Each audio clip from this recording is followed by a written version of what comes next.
Mr. Boydston. TimBen, let's give TimBen a hand.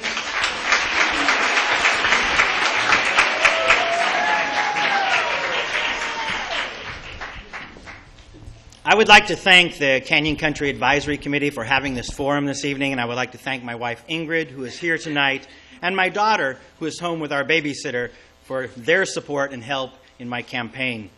I am TimBen Boydston, and I'm running for City Council because, with the exception of Councilman Keller, our city has stopped listening to its own people. When 200 people showed up to a City Council meeting to ask questions about the privatization of our public libraries, only Mr. Keller wanted to take the time to answer their questions. The other council members, led by Mayor Ender, rammed through this corporate scheme in the same meeting without answering the citizens' questions. 50 citizens showed up to City Hall because they wanted to have some input on the design of their office building in their own neighborhood. They were called terrorists and laughed at by some of the City Council members. 50 of your neighbors showed up to protest the increase in individual campaign contributions from $360 to $1,000, which would make it easier for special interests to buy our elections, and only Mr. Keller listened and voted against it. Big money is corroding our local city government. I picked up the paper this morning and read that our city manager was surprised by the county's plan to move the sheriff's station out of our city towards Fillmore. Our city-county relationship has deteriorated to the point where the city is not even consulted about moving our own sheriff's station. But this should come as no surprise, since the city privatized the county libraries without taking the time to negotiate with the county. If elected, I will work with the county, not against them. We do need a new sheriff's station, but not further away. We need it here in Canyon Country, where half of our population lives. Having lived in the Canyon Country area for 40 years, I can tell you it's time for a little more attention here. The last big thing the city wanted to build in Canyon Country was a dump. The senior center, community center, mall, auto mall, sheriff's station, and city hall are all on the other side of the city. We need to pay attention to the needs of Canyon Country and Saugus, as well as Newhall and Valencia. We also need to build more roads as we build more houses. The city is planning for gridlock. They are planning to make traffic worse all over the city, and they're okay with this. When I was on the council, I wanted to study future traffic flows during peak hours, but the city refused. And as a result, Soledad Canyon, for example, is slated to fail in the stretch between Sand Canyon and Sierra Highway. So what did the council do, with the exception of Mr. Keller? Voted to add hundreds of housing units that will send traffic over a bridge and onto that very section of Soledad. My friends, our city faces many challenges as we continue to grow, but I do have a plan to deal with these problems. You can pick up a copy of my 12-point plan here or go to my website at timben.com. I pledged you to make this city a place where the citizens are heard, and together we can solve the problems and make Santa Clarita a better place to live. I'd be honored to have your vote. Thank you, God bless you, and God bless the city of Santa Clarita. Okay. Now stay there, Tim.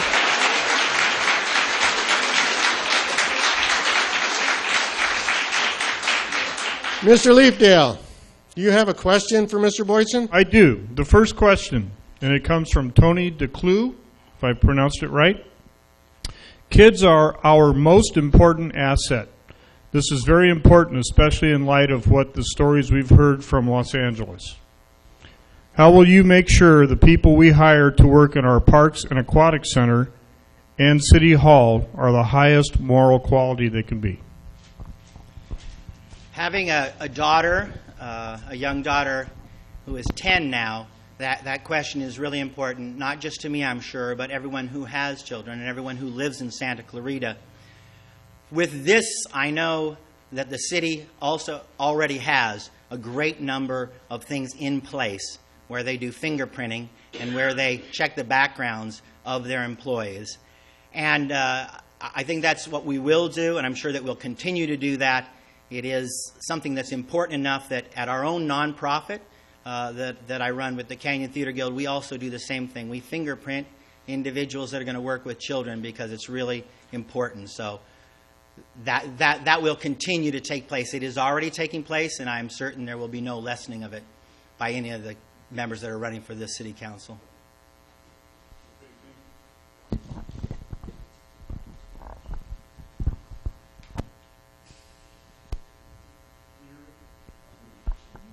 Al? Yes. There we go. Okay, good. Okay, here's another question for you, TimBen. This comes from Mr. Paul Jones.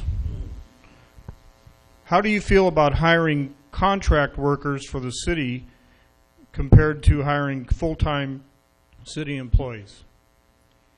That depends on what the job is. We all know that sometimes the private sector can do things more efficiently than the city. But sometimes the city needs to have its own employees to perform certain tasks. So it really has to do with what are you doing? Are you constructing new buildings and building new roads? These things, when you're doing construction work, contracting them out is a more efficient way to spend the taxpayers' money. However, when you're talking about something like a library, where you have city employees or county employees, or in the case of our library now, a bunch of employees that work for a private company, I think it's important to have people that work for the city at least, because it is a government task. And as we know, the government is not always the most efficient organization that there is. And to be quite honest with you, government's not designed to be efficient, and nor should it be efficient in some areas where it needs to take the time to study things before it makes decisions. In the case of libraries, I think that it's important that we don't have the portals of the very ideas of our democracy where that knowledge is contained, where we have the gatekeeper being someone who works for a private corporation. I think that's not right. Okay, to carry on with that theme, we have a question from Fable Jens. She says, in light of the Santa Clarita City residents, get to pay twice for the 3 public libraries that cost over more than $10 million, what would you have done differently about the libraries if you were on the council? The first thing I would have done was what I advised the council to do, and not just me, but many of the people in this room, advise them personally, to tell the council to slow down and listen to the questions of the people. Because several people, including myself, told the city that they were very suspicious about the idea that we would be able to collect the special library tax to begin with, number one. Number two, we wanted to see how the numbers would work in the end product to find out what kind of service we would get in our libraries. And number three, we wanted to know what would happen to the excellent librarians that were working under the county and what would happen to their jobs. Because there were a lot of people that were concerned that you can, of course, it's very simple if you take a lot of people that are very qualified and high paid and you replace them, and you lose 20 full-time positions, as our system was slated to do, well, it's very simple to cut your cost. But the problem is you have a bunch of people that work in these specialized areas that aren't as qualified, and they don't have good jobs here when we need them here in the city of Santa Clarita. And instead, you put in a lot of low-paid jobs, and when there is that profit that is made, it is shipped back east. We don't get to use it here. Okay, thank you very much. All right, I have another question for you. It comes from Miss Lutness, Carol Lutness. What do you think about how this community should deal with crime and in other areas other than Jake's Way? And what do you think about people who receive Section 8 benefits? Okay, it's a two-part question. Crime in Jake's Way. Well, I feel a little sorry for the people out in Jake's Way when they heard the comments that were made by a couple of people on one person on our council, because those are hardworking people. Those are people at the bottom of the rung of the ladder here in Santa Clarita Valley. And those hardworking people have dreams to work their way up, and they want to be part of the Santa Clarita dream. And we're in the process of annexing that area. I can't imagine how those people feel when they pick up the paper and read something like what was said. I'm not sure I'd want to be part of the city then. But we need them to be part of the city because we need to take care of the crime problem that's in that area that's now part of the county, because we'll have more resources to do it with our sheriff's department. We'll be able to concentrate the resources there. And not just that, we'll be able to provide programs for those people that live there. Busy hands are happy hands. And we can provide in our Parks and Rec programs things for those kids to do. And look at those at-risk kids and do after-school programs and use our resources. The second issue having to do with Section 8 housing, I know people that have been on Section 8 housing. Some of them need it. However, that being said, Section 8 housing, the Section 8 housing voucher program, where someone comes to the landlord with a Section 8 voucher, it's up to the landlord whether they take that person in a Section 8 voucher. And was there one more part to that question? But there is another question for you. And that will exhaust all the questions that people have asked specifically for you, but we have some questions for everyone. How do you feel about the recently approved One Valley, One Vision plan, and what were your biggest disappointments? This comes from Mike Novum, N-A-O-V-M. Mike Now? Mike? Okay, sorry, butcher your name. Okay, that question's pretty complicated. Are you going to put the answer on the teleprompter there like the last two? Now, I'm just kidding, Al. There's just a clock ticking right there. One Valley, One Vision. Just remember, you got 1 minute and 11 seconds left. Yeah, One Valley, One Vision. I like to refer to that as One Valley, No Vision, or One Valley, One Person's Vision. The traffic modeling in that thing is a nightmare, okay? The cities went from an A target with an acceptable C and D in severe conditions to an E target, and they know they're going to failure on several intersections and major roadways. That means when you're traveling, when they build the rest of these units they've approved, you're going to be in gridlock. I can't believe that they passed that plan. I don't know how they passed that plan, and when I brought that up to them, they just said the traffic's going to get worse. Well, that's not acceptable because we live in an area that is geographically challenged. Down here, the air sits here in our valley. We've got some of the worst air in the country right here, even though you don't see some of it. The ozone level and things can go spike really high. And when you have cars sitting in traffic, that's going to make it worse. I don't know how they passed the ecological elements that were necessary for One Valley, One Vision. As far as the density issues, the problem with the density issues, and they said, well, what we did is we increased some of the density issues here in the city and lowered some out in the county. But the problem is we don't control the county. So the part that was lowered before, the developer goes in and said, okay, and now I'd like more density out there. And we're in worse position than we were before. The One Valley, One Vision needs to be relooked at. Okay. Have another question for you. This question will be a question that's asked of all 5 candidates. How much time per week can you devote to the position should you be elected? And the question comes from Dennis Werner. Okay, that depends on what's on the burners. When I served the last 16 months, I found that the council position was a part-time job, about half-time. In other words, at least 20, 25 hours a week. Sometimes it was a full-time job, so I was working 2 full-time jobs. But I loved it. And so I didn't take a lot of days off. And I just scheduled things a lot more efficiently. And I would just have to go into my little book, and my wife will tell you that I would say, well, we're going out to dinner Tuesday evening. And it worked out really well. And so I know it takes a lot of time to do correctly because you have a lot of reading. So I will give whatever time is needed to do the job and do it well and to make sure I know what I'm talking about, because I felt that was a strength of mine when I was on the council last time. I will read everything.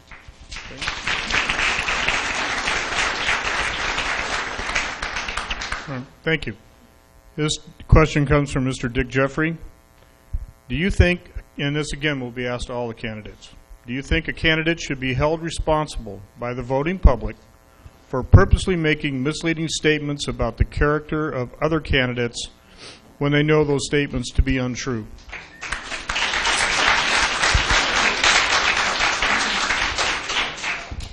Yes. Okay, in a word. Do you care to elaborate? Pardon? Do you care to elaborate, or is that your answer? That's the short answer. I could say a little bit more in saying that it frustrates me when I'm before the council and some council members will be up there violating the protocols that they wrote on how to respect the public and whatnot, and they're not taken to task for it. And so if I were on the council, I would say something. Say we're in violation of our protocol here. All right, here's another question that will go to all candidates. How do you feel about being a charter city? Actually, I should restate that. Not how do you feel about being a city, but how do you feel about having the city of Santa Clarita be a charter city? I'm not sure that you solve your problems by becoming a charter city. One of the main things about a charter city, there are several things you can do as a charter city that you can't as a general law city, but one of the biggest things that they sometimes do is we'll have a mayor. It's an elected position of a mayor. Sometimes it's a much stronger position, so it balances off the management, or whatever they call that management. With us, it's the city manager. I think that our system is a good system. I just think it's broken because I think the balance is wrong. I think the council is mostly rubber stamping, with the exception of Mr. Keller, especially recently, and so the balance is out of whack. And I think that many times the other council members just rubber stamp stuff that comes through. All right. That question, by the way, came from Wendy Albright. The next question comes from Berta Gonzalez Harper, and this will be asked of all the candidates. Will you commit to agendizing, taking public input, and a public vote regarding the method by which we will determine who is mayor and mayor pro tem? Would we commit to? Will you commit to agendizing, taking public input, and a public vote regarding the method by which we will determine who is mayor and more so mayor pro tem? Oh, absolutely. I think it's wonderful when you ask the people questions. Put them on a ballot. This city has been very, very afraid of asking the citizens what they want in many different areas. I think you should be asking the citizens just about perhaps every election on some things. Ask them if they want to spend more money to build another sheriff's station. Ask them if they want to spend more money to build a community center. Ask them those kind of questions so that they can say it themselves and have that say. And that's a perfect example where it would be good to know that if you're going to do rotation, are you really going to do rotation all the way, or are we going to bog down in petty politics like we have recently? All right. One final question for you, and this is also for all candidates. When asking for the public's opinion and it becomes obvious the majority public opinion is adamantly opposed to yours when you're on the council, would the correct action be to continue or to take the time to think and reconsider? Well, that's an easy one. Of course you take the time to think and reconsider. You have to understand, when people come down to the city council, they don't come down there because it's fun, okay? Those of us who are in this business of service, sometimes to us it's fun. Don't ask why, okay? But when people come before the city council and pour their hearts out because they have a problem, they didn't come there because it was fun. So if you have even one person that has a problem, it's your job above all the other jobs to listen to that person and try to solve their problem. There isn't anything that's more important than that. So if you're sitting there and someone has an opposing viewpoint, 1, 2, 5, 50, or 100, you can't just say, well, you know, I talked to all the people that are not in this room. Okay? All the people that are not in this room did not come to the city council. That's why they're there, because they have a problem. You need to serve them. Thank you very much for your answer. Your time is up. Thank you. Thank you, TimBen.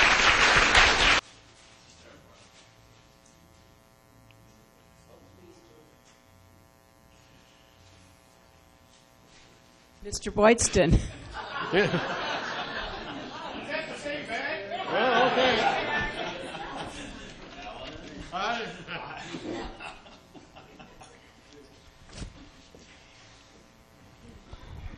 Wow. You always want to be first, but there you go. I want to spend the last 3 minutes to actually address a couple of the issues real quickly that I didn't get to. So I'm not going to do a closing speech, as it were. I want to say a few words about CMEX. Fighting CMEX is a critical issue CMEX is a horrible thing. When you talk about 12 to 1,600 trucks that are going to be on the road every day, the particulate matter that's going to be in the air, the little particles that you may not see but you're going to be breathing, are more than twice what the government says is going to be healthy for our lungs and our children's lungs. So I cannot emphasize how much we must kill CMEX. The historic preservation, private property rights I think should be sacred. It's the difference between America and a socialist country where the government tries to take your property. And I think that history is very important to preserve. But the first time you go out to preserve those houses that people own, you need to get their permission before you get put on that list. Was the LMD election fair? I'll go ahead and answer the question. No. It was not fair. It might have been clever the way they did it, but it was not fair. One person has, because of the Prop 218, is a weighted ballot. If you have a $500 assessment, as many of them did, and the city tells you, oh, we're going to lower your tax by $50, of course you're going to vote yes. But the people over here that they're going to assess $100 when they have zero, okay, they don't have a chance because they're going to be outvoted. So all those people got an assessment, and the city raised what I feel was a violation of the spirit of 218, $1 million in new taxes in that election. It wasn't right.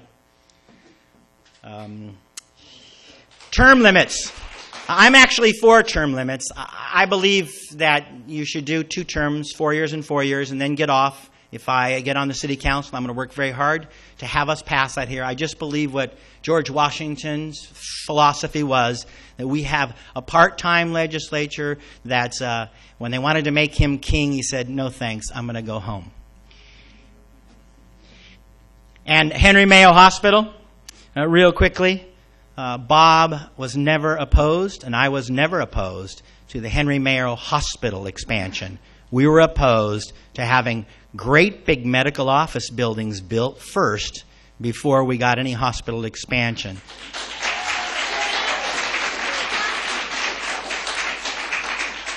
Of course, our only hospital is critical.